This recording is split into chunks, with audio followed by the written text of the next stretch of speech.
Does it say? No, it doesn't, but it looks to be about 75 times 2 is about 150. What about this point here? This point here is 200 times 2 is 400, so I know the cost of this technique. What about the prices here? Well, I know I go down 200 and on this one and over, it says 25 because that's nice and even. What did I do? I got 400 is everything on the line. No, I see what I did. So the simple way here is this point is worth 400, this point is worth 400 because they're on the same line. This point's at 25. 25 times what are 400? 25 times 8 is 400, so the price down here has to be 8. That's my usual way of doing it. Right, so now I have all the prices. I have 2 and 8. Let's look at the first one. What's the price on the first one? Well, it's still 2. Right? So these things are 150. 40 times what is 150? Yeah. No, it's not. Yeah, 16. Yeah. So it didn't get corrected on this one. Sad. I think later on it gets corrected in these examples. Okay. You can do the same for this one. Right? This is 150. So 40 into 150, round numbers. 3 point what? 3 in a bunch, right? So we're going from 3 in a bunch to 16 in our tax. So if the tax is about 13. Yeah? All right? Yeah. Which one? The 2 blue tangencies, right? That's what happens if there's no regulator, right? This curved line, everything on this curved line makes the same output. So I'm asking a very narrow question. If I tax them, how will they change how they make their output? I want them to come up here. I have to draw a tangency to find the price that will do that. So the green and this blue must be tangent. This blue and this blue must be tangent. The blue curve isn't tangent with the blue line. That means that the slides move apart. No. It means that drawing in PowerPoint has some drawbacks. Turns out not to be stable. It's a comment on software, unfortunately. So put yourself, if you printed it and you got it a little different, these things are pulled apart a little, then just draw a dot at that point. Now I produce 2 points on the factor demand. Indeed, you better relabel it. It's 16 up there, right? And it's on the order of 4 down here. And they're just 2 points. So I really did this right. I should have gone back. Let's go back. And we have a price of 16. And which one is that? Is our original price or our new price? Our new price, right? And with 16, we use only 16 units of air. So really this is 16. And if we came down here, that should be 16, and that's our point. And then we have the original point. And the original point is 24 units of air. So we came down here, it would be 24. And the price we decided was something on the order of 4. So we have those 2 points, and I've just drawn a straight line in between. And that shows you how your use of clean air changes with the price of clean air. So tax will make you use less per unit output of whatever it is you're taxing, whatever input you're taxing. Here, a price of air of 13.3 achieves the same level of clean air as the TDS of 20. So here's our original one, right? That was the diagram we had before. I added one new line, the black line, which is tangent, and then presumably I correctly found what the price would have to be of clean air to get that tangency. So hopefully I found the right price on this black line, and you can check it out. So it's minus 100, I counted boxes, and over 15 is minus P1 over 2, and hopefully that gives you P is 33, is 13.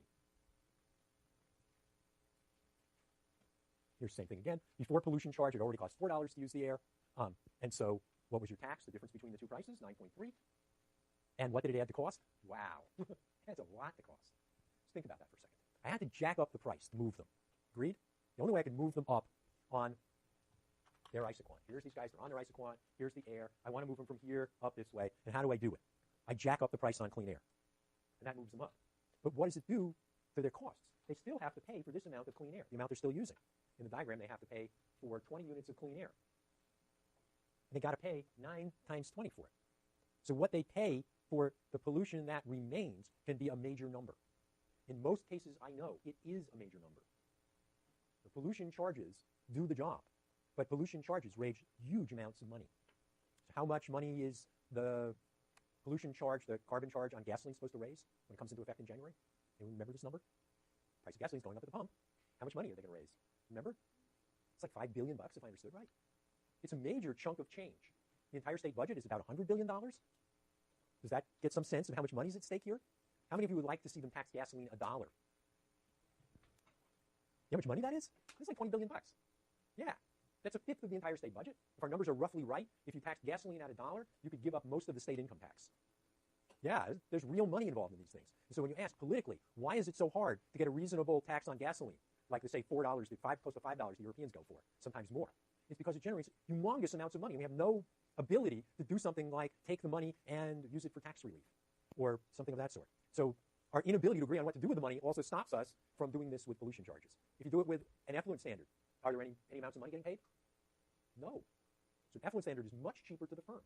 They don't have to buy the rights for their remaining effluent. Just think of it. Suppose you emitted 20, and the effluent standard is knocking you down to 10. What happens? You got to add $1,000 worth of junk to your whatever, to your car. Price of the car goes up a little bit. Now suppose you had to pay a whopping big fee on the remaining 10 that you polluted. Now it's going to be a much bigger deal. And that's the reality of it. The way these are drawn is actually the way it is. If you look at the latest example in the book, you'll see that very clearly. Okay, so both a TBES and a pollution charge can produce the same level of use of clean air, and a TBES does not cost the firm. So the cost using a TBES is, for the same output to the firm, is less than that of a pollution charge. And that's an elementary answer. They're both producing the same output in the same way. In one case, this case, the firm pays for the remaining pollution, the unabated pollution. In this case, the firm gets the unabated pollution for free. And otherwise, everything is exactly the same. Which of these things do firms prefer? Which one? And so are you now surprised that the major way in which we regulated air pollution was TBES rather than market-based initiatives and charges? Is it surprising? Not anymore, right? All right. So welcome to, in some sense, lesson 1 on pollution control. And what we do next time, I have to get through it enough for my friend Max, who comes to the time after that. What we do next time is we do the supply curve of a firm. So it's actually a lecture that has a lot of buzzwords in it. Average cost, average variable cost, marginal cost, and the theorem price equals marginal cost. That all has to happen next time. The time after, they're going to run a trading game with you, which is quite revealing. And the time after that, Max is going to do the lecture on profits, entry, and exit, and grandfathering. So that's where we're going. And you are correct. We're done.